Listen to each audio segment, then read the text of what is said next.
mga umaabot nga semana, sugdan na sa kagamhanan sa dakbayan sa Sugbo ang wire bundling o pagbugkos sa mga spaghetti wire sa kadalanan sa Cebu City. Kini subay sa katuyuan nga malimpyo na ang mga kable sa mga telecom companies nga nag-union ug miputos na sa mga poste tungod sa gidaghanon niini. Humani ana plano sab nga ilubong underground o ubos sa yuta ang mga wires human kini mabundle. Hopefully, within the next few weeks, we will see a drastic change in our bundling. This week or next week, I'm going to talk to a company that will underground all of our wires. So, first yun ang Heritage District area. Nga i-pilot na to nga i-underground ang cabling because it's such a sore to look at. Sa tinguha nga mas mapalambo ang downtown area sa dakbayan nga giilang Heritage District of Cebu City tungod sa mga makasaysayanong landmarks ug establishmento, plano sab ni Cebu City Mayor Raymond Alvin Garcia nga ibalhin ang Cebu City Hall sa South Road Properties kun SRP.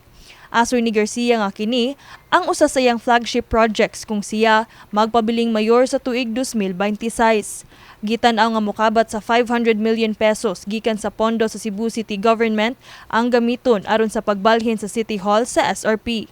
All government offices dito na sa SRP.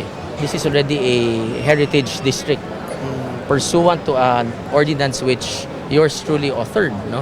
So eventually dili na ta gusto kanang murag, you call it business operations in the heritage district. It should already be out of the heritage district. SRP will be a central business district, no, of the city of Cebu. That will be like a BGC, no, or a Philinvest city. Ug ang kasamtangang Cebu City Hall himuon ng museum. Apan sa atong pagsuroy-suroy sa kadalanan sa dakbayan, pagbatok sa maong plano ang sentimiento sa katawhan. Ako ma'am dili.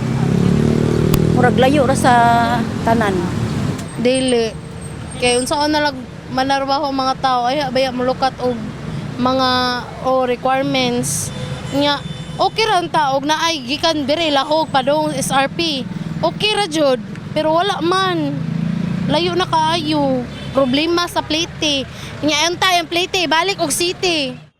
Doon na puy mingsaysay nga mas importante nga unahon sa kagamhanan ang paghuman sa dugay ng nadilatar nga konstruksyon sa Cebu City Medical Center.